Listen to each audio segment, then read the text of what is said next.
falling. In the context of geopolitical turmoil, which we are now, we'll see in a few slides, which is more likely to suffer greater losses? Is it us on the state side or non-state actors, including yourself? Volunteers. Let's look for one.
Only 5 to 10 minutes to lunch being ready. We can use that time to network and socialize and rest a little bit. So we use that particular time. So let me now just join this conversation and we go for lunch and resume our session. I think I'll go along the lines of the previous speaker. And if we can go back to the presentation from Dr. Moses, okay, when he was talking about leadership. He spoke about managing fear. He also spoke about how do we respond to the failures. Okay, I know a lot is happening, and we know there's a sudden change of the world order with the new sheriff in the northern hemisphere. Okay, looking at what everybody is doing now, I'm looking at the European. They're like the Europeans now. They've realized they are just about losing their old time frame. And what do they have to do? They are coming together. They've decided we don't need to fight back, but collect ourselves, sit down, understand what is the reality ahead of us, and what we need to do to combat the fear and to have a strategy that is going to work for us. So if you ask, answering the question, who will suffer, who is more likely to suffer greater losses, it's going to be the one who will not be able to manage the fear. It's going to be the one who is not ready for the failure, depending on the challenges that one you will be faced with. Looking at Eastern Congo as an example, okay? The Eastern Congo conflict, if you look at it, it's not just DRC's problem. It is the problem of the entire bloc, the SADC, the EAC. And I think we have to come together, not just the state, not just the government, but also the private sector, and see how we can all sit down and formulate the strategies, the right strategies to support, sort out the problems in the Eastern Congo as a community, okay? And back to one of the key elements of Dr. Moses' learnings, looking at the bigger interest of all the stakeholders around. Thank you so much. Thank you very much. Can we put our hands together for another volunteer? So we all agree that we have a reason. If we are losing, we are all losing. If we win, we all win. So there's a reason why we are here together, looking at the trends in the geopolitical world and how possibly we can mitigate them together. familiar picture, into our organizations.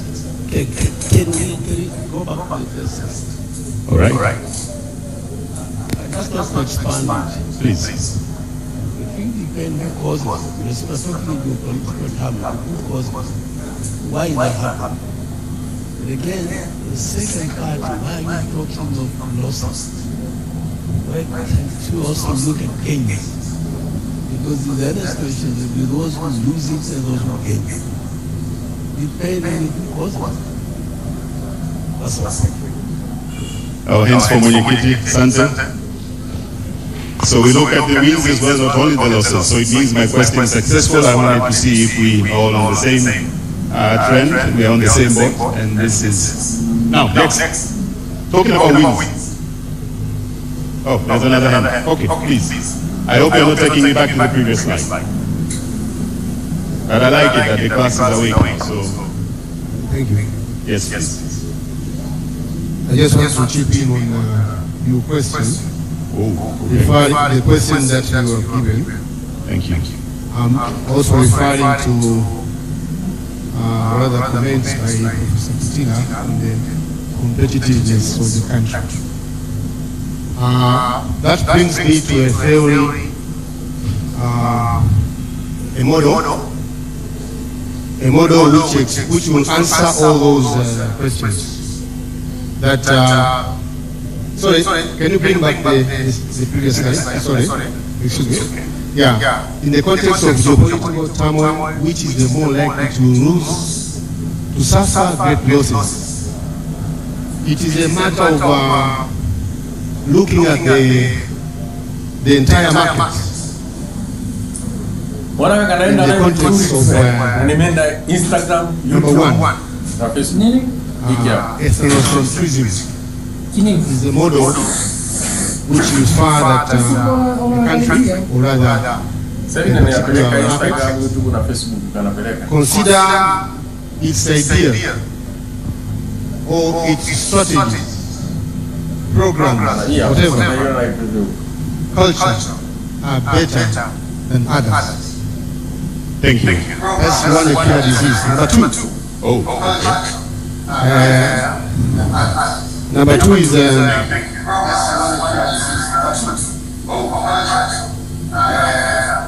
do you mind this for it? Polycentric. This is now political. Having a relationship with multiple powers.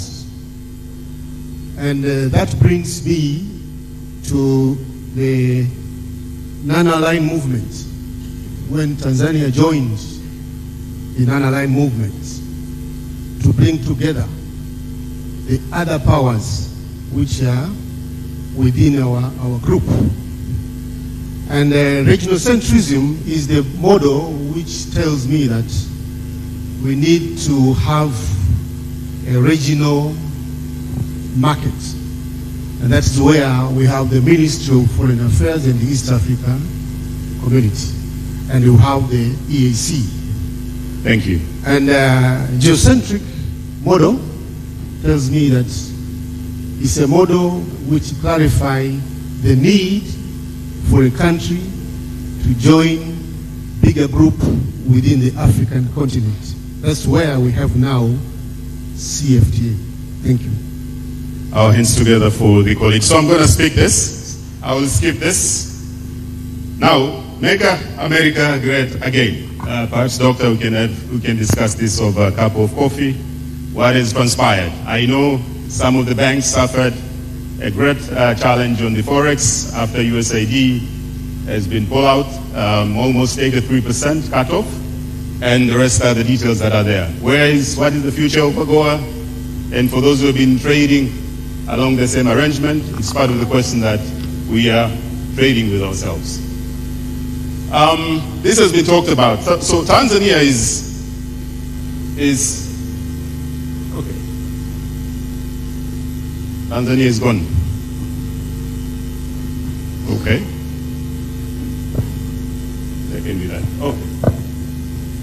So we have, how many countries do we border with? How many? Sorry? How many? Surrounding Tanzania. Say it loud. Yeah? How many? Tanzanians? 8. What about Madagascar? What about Seychelles?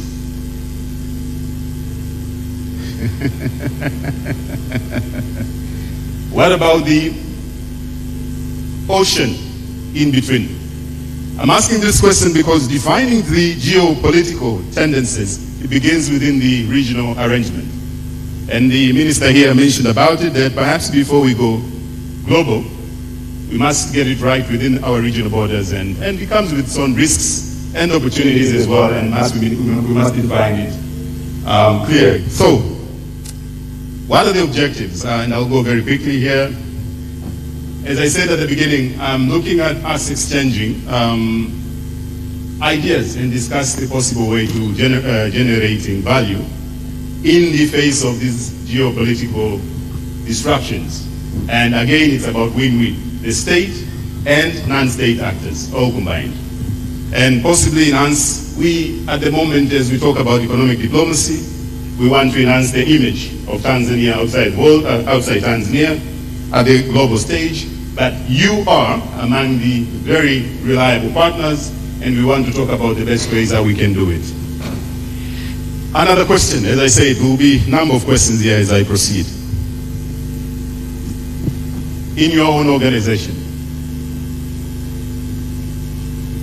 any volunteer? Just one. Can I get a hand from this side?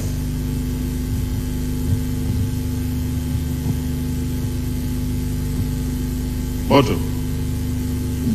Shoot. Yes. We tend to look at geopolitics every day. It poses risk. I'm a banker, but I talk from a banking point of view. You mentioned the dollar liquidity, impact our business, profits go down because you don't have dollars to trade and provide to our customers. So maybe I'll not take too much time, but that is one example. Thank you. Thank you very much. Because we don't have much time, so I'll stick to that one contribution. Yes, we are all exposed, and if we do not manage and have a proper strategy in place for these geopolitical disruptions, we might be caught off guard. And as I will explain some of the mega trends, if we don't have ways to mitigate and deal with these events on a daily basis, we may end up losing business, supply chain is disrupted, and all that. Now, where was I trying to take you? I'm sure maybe quite a number of us are familiar with mega trends. There have been a number of researchers and scenario built around the world on what are the mega trends that will affect the world possibly in the next 10 years, 20 years, up to 2050. And I've picked a few that perhaps we can discuss, and maybe they will guide us for the next 2-3 days to discuss the geopolitical trends. Well, perhaps this, maybe I'll skip this because it has been widely talked about. The fourth industrial revolution and what it comes with. Is it working for us or is it working against us? And I'll borrow from Dr. Moses that we should not use technology as a mere factor to make decisions as leaders and so forth. Since this is the main topic of this event, maybe we'll continue to talk about this, so I'll not dwell on this. So again, it's one of the mega trends that has been highly talked about that is going to affect the world. Geopolitics and the New World Order. Who is the big brother now? Is it US? Is it Russia? Is it China? In your own understanding. In one sentence, yes. I think there's the fourth one. There's number 4. China. No. With all the geopolitical turmoil, I see the European Union as the fourth global power. So it's no longer the 3 powers. Okay. Yes. So who is the big brother? Who is the big brother? Or the big sister brother? The big brother is still one. The number one, the USA. Okay, because it defines how we trade with each other and the rest of the world. Yes. Anybody else? Fatma. Ukraine and Russia. Oil at the center of it as well. How did it impact your business?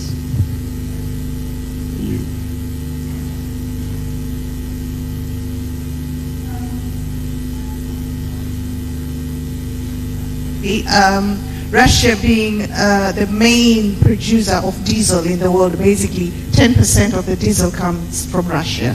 So yes, the geopolitics or whatever is going on in Russia and Ukraine, it's highly impacting the oil business. However, one message from the US distorts everything, and China as well. So to be very honest, I don't even know what to say on that, who's the global power at the moment, because a message from Trump collapsed rather last week, the oil price in the global market. And when China wakes up and makes any statement which impacts, then the price goes on the other direction as well. Yeah. Thank you. Please, Balozi, karibu. If I may also chip in, I think we live in a world that is interdependent, and I don't see any single country that can claim to be the number one now. We have a new administration in the US, but then it is slowly realizing that it cannot go it alone. So interdependence is the key issue here. We all need each other. Of course, when you have to put these countries in ranks, then I would confidently say China is the emerging power. But China is also quick to realize that it cannot go alone either.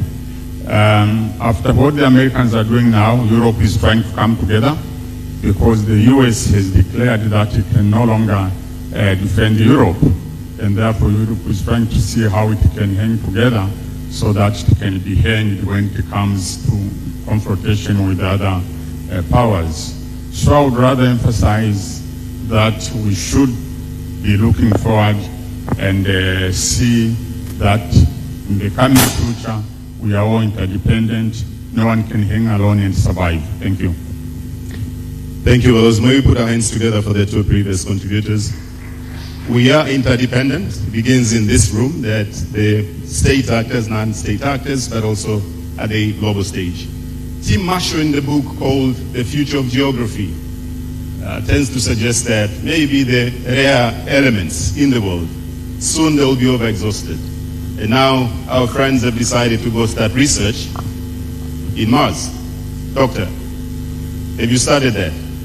That the rare earth elements, while we on this side of the world have not figured it out, how to trade on these rare earth metals, they feel that they've over-exhausted the research and probably it's time to go to Mars. Anyway, climate change, this picture I'm sure is familiar to most of you because you contributed almost 2.5 billion Tanzanian shillings after the landslides in Hanang. It reflects a lot of what is happening in the world, and if we're not careful, again, or do not take consideration this as part of mega trends, will also affect the way we conduct our business. Global warming, yeah? 2030, almost 700 million people at risk of displacement by drought, food security and all that. How do we work around these challenges? How do we interact with our clients who are in this space? How will it affect our businesses? And so on. So we can continue maybe at a later stage to talk about that. Demography. In the year 2011, a young man of 26-year-old in Tunisia by the name Mohamed Abu Aziz, Kajichoma Moto, the rest is history, the Arab Spring, demography, claiming, one, the argument was simple. We don't have work to do. Last year, our colleagues, our neighbors in Kenya, the same thing. How do you balance the interest of Gen Z, millennials, Gen Y, and now whatnot? The aging population. How do we strike a balance? The working force of ourselves and our neighbors the conflicting interests, and all that. The world expected to be 9.8 billion by 2050. We as Tanzania are talking about Vision 2050. What does that mean to our economy? Since we operate in this country, what kind of workforce are we looking forward to employ? Do we have plans in place that are forecasting that type, the type of workforce that will attract to our organizations? India expected to surpass China by 2030.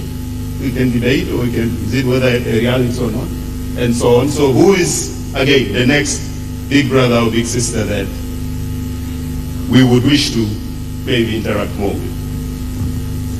The next powerhouses. In the realm of international relations, this is an everyday cup of tea. Yeah? In the next, by 2050, if you look at this, and it was published by The Economist, China, India, Indonesia are the countries to look for. I don't know how much in here are trading with them, to what extent, I'm not sure. US, most likely to be number 3, Brazil, Russia, Mexico. The likes of BRICS, I don't know at the moment, is it 10 members or more? And they've opened up to more members. And we've seen what Trump has done with the tariffs on BRICS, I think almost 100%. Is Tanzania potential to be the current or emerging giant in this region? Are we living up to this dream? And how are we taking it forward? And so on. These are the questions that we need to ask ourselves. And as I say, my role is to put questions forward. Future pandemics. We're still recovering from COVID-19. Someone was telling me in Congo, the Ebola on and off, Mpox, Marburg, NCDs, we can put the numbers in place. When are we going to get rid of malaria? Are we investing enough? Again, not only it affects the markets, the future pandemics, but also they define the way we do business. How do we design and craft strategies that will help us or will accommodate and see how best we overcome the challenges that will be brought by these challenges. Now I'll stop there about the mega trends, but I'll put another question across to you. There's been a lot of outcry about what is the West conducting. Well, doctor, pardon me, but you are home now. You are home now. There's been a lot of discussion on the Western side, whether they do it through the media that they're good at. But is it time that our businesses should focus more trading with the East than the West? Microphones, please. No, this, start with number, yeah. Sand. Yeah, let me say this. Going back to one of the previous things that you put on the board, I would definitely have loved Tanzania to be somewhere on a respectable number when it comes to global economies come 2050.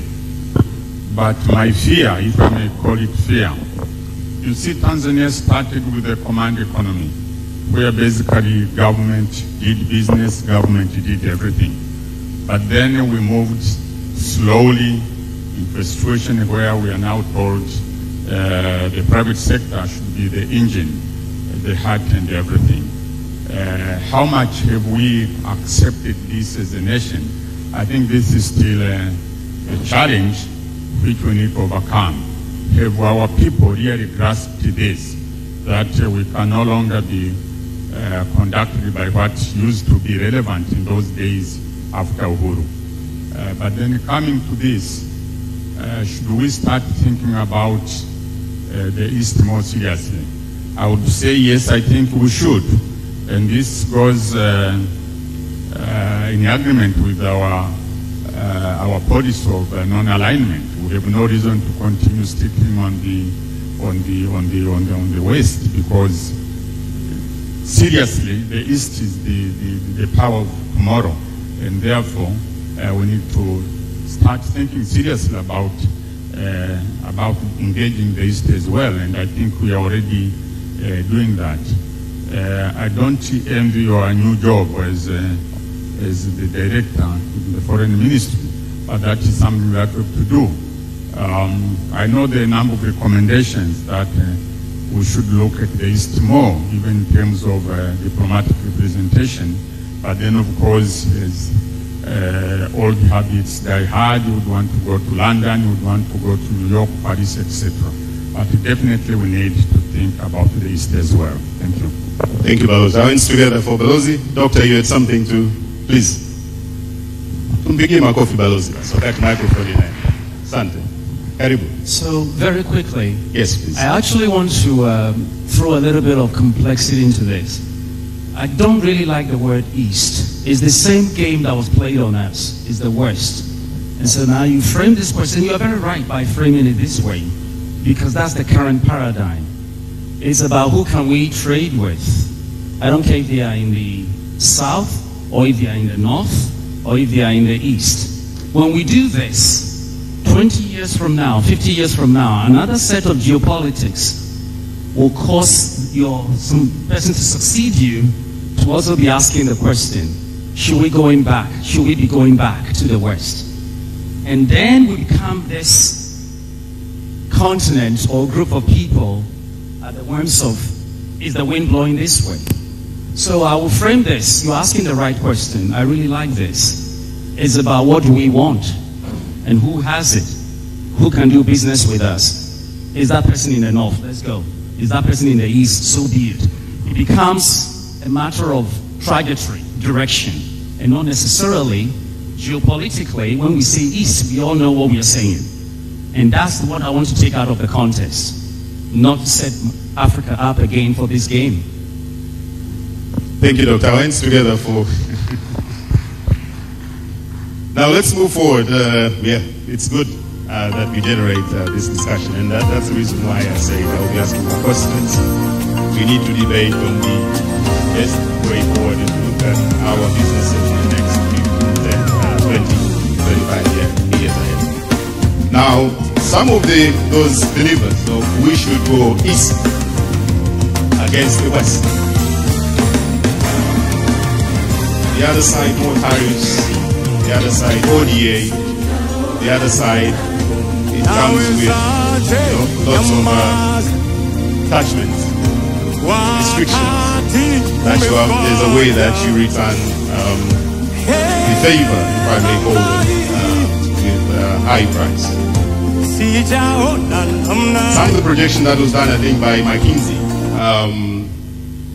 the technology that we're talking about, the industry is projected to generate almost up to 12 trillion by 2040.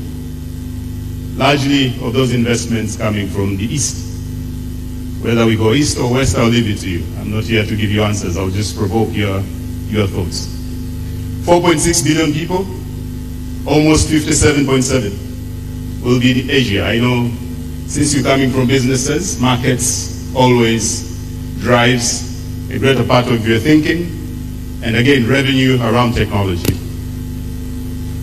Startups, investment, 43% almost will be on that side. Innovation, as we talk about technology. Well, most of you here have done a random observation. Samsung, Huawei and the rest, almost 90% of those production, even Apple, iPhone, yeah? Asia, what does it mean? Are these numbers driving us to the thinking that maybe we need to redefine who do we trade with? Are they questioning our way of crafting our strategies, that we follow where the numbers go, or we follow the geographical positioning when we are crafting our strategies? Now, going back to the topic, are they a catalyst or impediments, the geopolitical trends? These are the things we can discuss. I'll leave it to the plenary, but final thoughts. I would say that, and some of the speakers in here indicated, our strategies, and previous speaker also mentioned, we need to change our approaches. One of the speakers spoke about day-to-day considering the geopolitical trends. It's an obvious fact that since we do feel that we, the minority interest, run a segment of this economy, we feel that having a geopolitical strategy is one of the must in your business and must be a long term, because mega trends are not an overnight changes. We're not talking about changes that are happening tonight. We're talking about changes will happen 5 years down the line, 10 years down the line. And how will you survive? Your ability to survive beyond those turmoils. So having a geopolitical strategy is key. Uncertainties are obvious on day to day. And Doctor also spoke about that. Part of my job is drawing scenarios. And again, as the doctor said, it's not an easy exercise. As Ambassador said. So with these uncertainties, what if DRC continue to fight for the next 5 years? CRDB, the rollout in Congo. What if that continues? Sorry? Is there someone? You raised the hand. Okay. Karibu. As you mentioned, CRDB? Yes. Karibu. Thank you. Actually, geopolitical is among the factors to be considered, not only for investors who have crossed the borders, but even those who are still within our vicinity, because whatever we produce should just not end up for our own local consumption.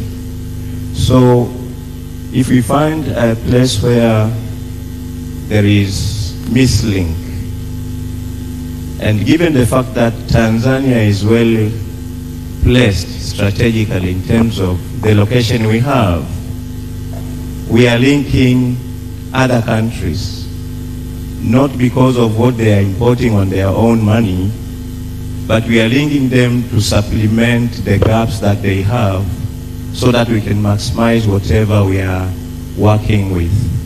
For CRDB, we are in Congo, DRC, we are in Burundi, and the aspiration is to go beyond borders across the region and beyond. Now, geopolitical becomes of essence to make sure that we play a great role, to make sure that wherever we invest becomes stable in terms of business environment for investors to continue with their business. And this is what we are very keen on, we are learning, and maybe the result on how investors across the globe should look so that whatever they do should not be of a short-term nature, should be something of sustainability, kind of. And being part of the globe, whether you are in or you have expanded outside, if things goes wrong, we are all affected. So we should consider it in that aspect. And the neighboring countries were called landlocked. I would plead that we call them land-linked, because Tanzania is at the pivotal role of connecting them and making sure that the factors of trade, the economic movement, the trading aspect is sustainable. Thank you. Our hands together to our CRDB colleague. Thank you for adding those points into the picture. Yes, it's not only about the areas where you operate, but also Tanzania is the gateway to other countries. It means that we affect a huge part of the geopolitical exercise. My dear senior friends and colleagues, lastly, I would love to emphasize on these famous two words in all cycles of business: resilience, agility. Thank you.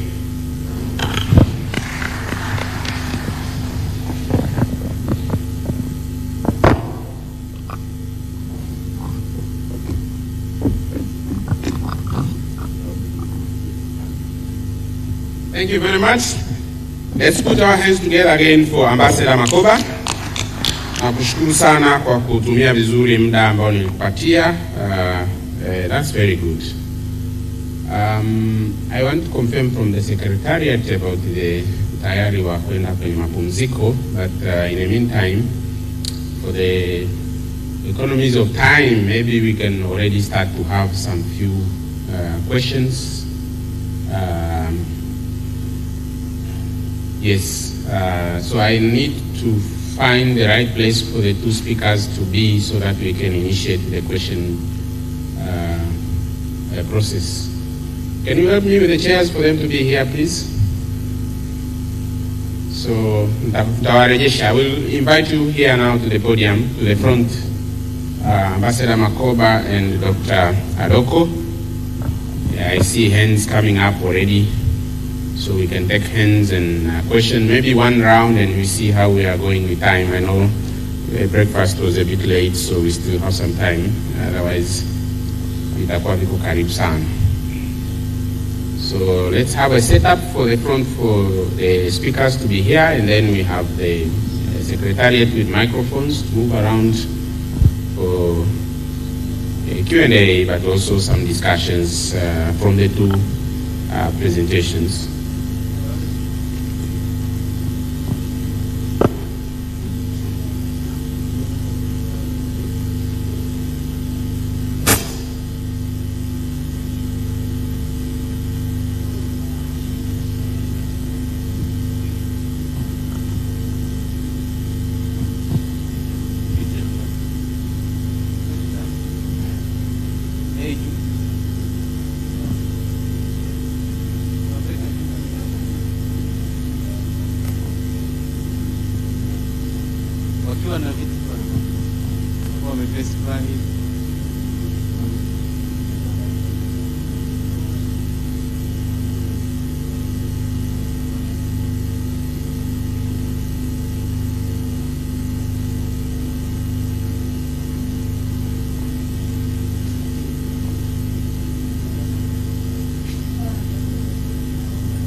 Thank you for your patience, ladies and gentlemen.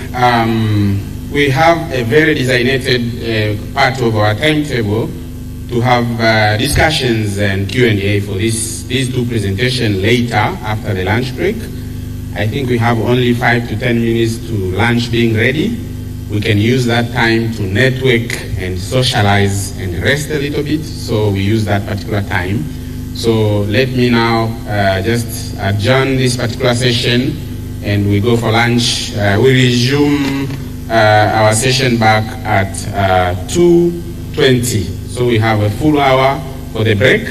We will just have some time here to hang around and socialize, network, even visit the booths, and then go to the venue where the lunch is happening after some few minutes.